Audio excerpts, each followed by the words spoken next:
para todos. Viernes 7 de febrero de esta cuarta semana del tiempo ordinario del año jubilar 2025. Hoy celebramos la memoria de un gran hombre. Yo estoy esperando que próximamente sea canonizado. En este momento es beato, pero qué grandeza de vida y todo el bien que le ha hecho a la iglesia, el pensamiento y la obra de Giovanni Maria Mattei Ferretti, Pío IX, o más conocido como Pío IX.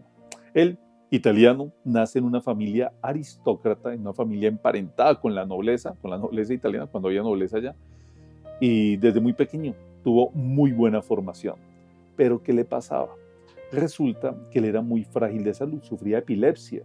Esto hizo que muchas veces se cayera y se golpeara, estuviera internados en centros de salud, y esto lo acercó muchísimo a la lectura, brillante, inteligentísimo, que leía, bueno, de todo, pero especialmente Vida de Santos. Lo que decía la carta a los hebreos en estos días, el ejemplo de estos insignes testigos, eso cuánto estimuló la vida de santidad de Pío IX. Él entonces, inspirado por la vida de tan insignes testigos, sintió el llamado para ser sacerdote. Su familia le va a colaborar, le va a ayudar, pero decía la familia, pues bueno, aristócratas, que él no podía ser un curita cualquiera, que él tenía que ser diplomático, que él tenía que llegar al episcopado. Bueno, era el pensamiento de la familia. Y pues le dieron la mejor formación, lo hicieron muy cercano a algunos obispos, a algunos cardenales. El cardenal Lambruschini lo quería demasiado, el cardenal Gysi. Lambruschini es muy interesante en la historia de la iglesia, en la historia de la iglesia del siglo XIX. Y bueno, él siendo sacerdote, comienza a trabajar allí en la Santa Sede y es destinado a una misión muy especial. Esa misión, creo que fue en el 824, 1825, se llamó la misión Muzzi. Esta misión, de hecho, él se convierte en el primer papa, bueno, sin aún ser papa, en estar en América Latina. El primero siendo papa va a ser Pablo VI, pero él estuvo en Argentina, en Chile, en Uruguay, esa misión Muzzi que, bueno, él no la pudo concluir porque es llamado otra vez a Roma para ser nombrado obispo. Lo nombraron obispo de Spoleto y luego va a ser el obispo de Imola, una arquidiócesis muy importante. Y ahí entonces hizo una gran labor, convocó sínodos, construyó templos, su cercanía a la gente, lo hicieron muy famoso en Italia. En ese momento era el cardenal Mattei Ferretti, lo hicieron cardenal Gregorio XVI, lo hizo cardenal, y cuando muere Gregorio XVI, convocan al conclave. Él no estaba entre los papables, ¿no? Y eran 62 cardenales, pero solo llegaron 46. Y comenzaron con todo el conclave. Habían unos que tenían más posibilidades y en Mattei Ferretti casi no lo apoyaban, porque él tenía la fama de ser muy liberal, de ser muy vanguardista, de ser muy modernista. Qué equivocado. Y el cardenal de Milán no estuvo presente en el conclave, llegó tarde, porque él traía el veto del imperio. ¿Y el veto para quién era? Entre los del veto, porque eran varios, ahí estaba Mattei Ferretti. Pero cuando llegó el cardenal de Milán, ya habían elegido.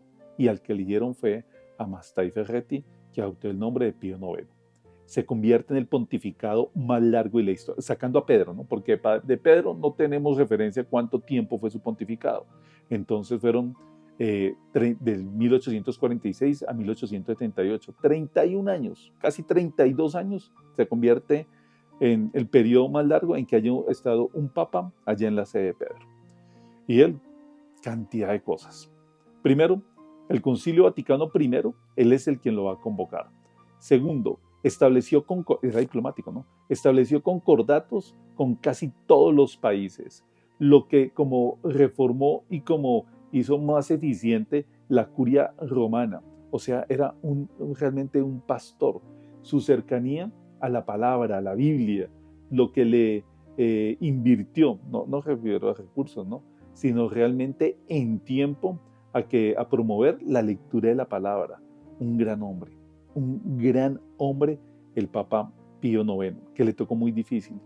De hecho, él va a ser el último, de los últimos, creo que el último Papa de los estados pontificios, porque entonces ya en Italia estaba comenzando todo el pensamiento republicano y la idea de construir república, y Roma era la capital de los estados pontificios. ¿Y cuál era la capital que querían para la República Italiana? Pues Roma. A él le tocó todo ese conflicto. Por eso es que en Italia casi no lo querían. Y no lo quieren, ¿no? No lo quieren mucho. Algunos dicen que de pronto es una de las razones para que él todavía no esté canonizado, porque es su obra grandísima. Es el que va a proclamar el dogma de la Inmaculada Concepción. Es el que va también a hablar sobre la infabilidad. Bueno, eso es el concilio, ¿no? Sobre la infabilidad del romano pontífice. Muchas cosas. Podríamos hablar acá muchísimo sobre Pío IX. Pero vamos a las lecturas de hoy, de este viernes.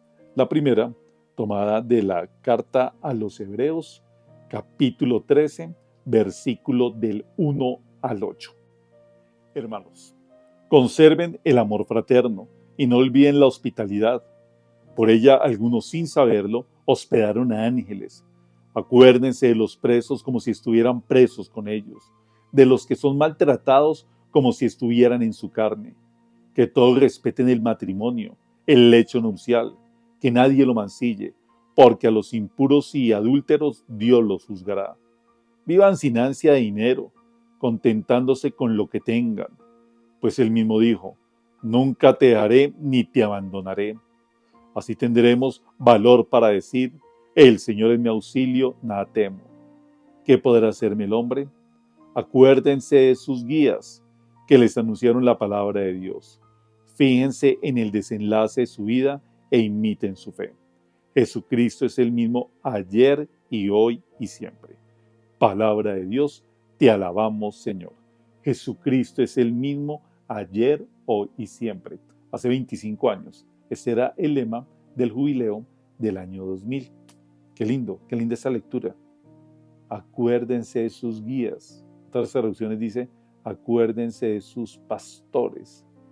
Hoy, primer viernes de este mes de febrero, día consagrado al Sagrado Corazón de Jesús, oremos por nuestros guías, oremos por nuestros pastores, por aquellas personas que desde muy pequeños nos dieron la catequesis, por el sacerdote que nos bautizó, en el caso de nosotros, por nuestros formadores, por tantos sacerdotes, tantos hermanos sacerdotes que yo me he dado cuenta están haciendo una labor bellísima por redes sociales, evangelizando, tratando de llevar la palabra, y no con el ánimo ni con el deseo de los likes, ni de, no, aunque bueno, yo nunca pido likes, pero alguien me hacía caer en cuenta que esos likes y los comentarios, cuando ustedes siguen, cuando ustedes activan las notificaciones, eso ayuda para que el algoritmo haga que el video llegue a muchas más personas. Hoy es un día para orar precisamente por estos sacerdotes, por estas personas que nos han llevado, como hoy dice la lectura, se me perdió, que nos han llevado a que acuérdense los guías que anunciaron la palabra de Dios, imitemos su fe. Como termina hoy la carta, ¿no? Jesucristo es el mismo ayer, hoy y siempre. Hoy acordándonos de nuestros formadores, de nuestros sacerdotes, de nuestros guías. Yo conocí a un sacerdote, ya murió, que en el seminario él hablaba de la ensalada cristológica. Entonces, ¿por qué la ensalada cristológica?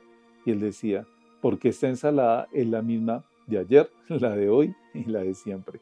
Bueno, es para recordar a nuestros pastores y a nuestros guías. Vamos al Evangelio, un texto un poco extenso, tomado del Evangelio según San Marcos, que lo estamos leyendo estos días, capítulo 6, versículos del 14 al 29. En aquel tiempo, como la fama de Jesús se había extendido, el rey Herodes oyó hablar de él. Unos decían que era Juan el Bautista que había resucitado entre los muertos, y por eso las fuerzas milagrosas actuaban en él. Otros decían que era Elías, otros que era un profeta como los antiguos. Herodes, al oírlo, decía, es Juan a quien yo decapité que ha resucitado. Es que Herodes había mandado prender a Juan y lo había metido en la cárcel encadenado. El motivo era que Herodes se había casado con Herodías, mujer de su hermano Filipo, y Juan le decía que no le era lícito tener a su mujer como esposa. Herodes aborrecía a Juan y quería matarlo, pero no podía, porque Herodes respetaba a Juan, sabiendo que era un hombre justo y santo, lo defendía. Al escucharlo quedaba muy perplejo, aunque lo oía con gusto.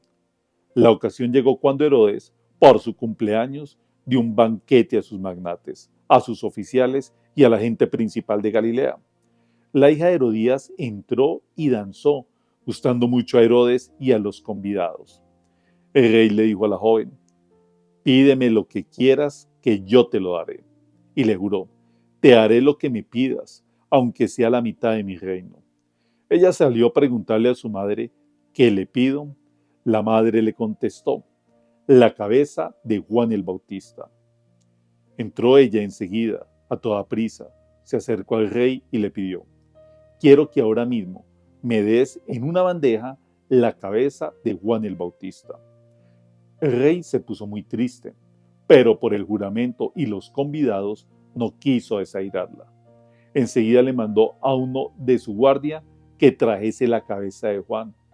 Fue, lo decapitó en la cárcel, trajo la cabeza en una bandeja y se la entregó a la joven. La joven se la entregó a su madre. Al enterarse sus discípulos, fueron a recoger el cadáver y lo pusieron en un sepulcro. Palabra del Señor. Gloria a ti, Señor Jesús. ¿Cuánto pecado leímos en este texto? ¿Cuántos pecados? Creo que ahí están todos los pecados capitales. Está la lujuria, está la soberbia, está la vanidad, la gula, sea en medio de un banquete, el homicidio, el engaño, el adulterio. Bueno, adulterio no sabemos, porque se nos dice que Herodías era la mujer de Filipo, que se había ido a vivir con Herodes. Entonces era que esta muchacha, de la que el texto no nos dice el nombre, la tradición ha dicho que se llamaba Salomé, no sabemos. Entonces será que era la sobrina de Herodes, pero no dice que era su sobrina. Es más, él quedó demasiado admirado por la forma en que bailaba la hija de su mujer, que no sabemos si era la sobrina. A veces hay textos, ¿no? Que cuando uno termina y uno tiene que decir palabra del Señor o palabra de Dios, qué difícil, qué mujer tan mala esta mujer Herodías. ¿Cuánto daño puede hacer el odio? Hoy pidámosle al Señor que si de pronto, ojalá no, pero que si de pronto existe ese sentimiento en nuestro corazón, Él no lo purifique. Porque démonos cuenta de ese sentimiento, cuánto pecado, cuánta maldad y a cuántos podemos arrastrar en medio del odio a vivir en pecado.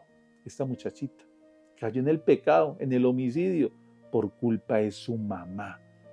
Por eso, pidámosle hoy en este viernes dedicado al Sagrado Corazón de Jesús, que Él nos ayude a eliminar todos esos sentimientos de nuestra vida. Nos vemos mañana a esta misma hora para reflexionar el Evangelio de este día sábado. Bendiciones para todos. Chao.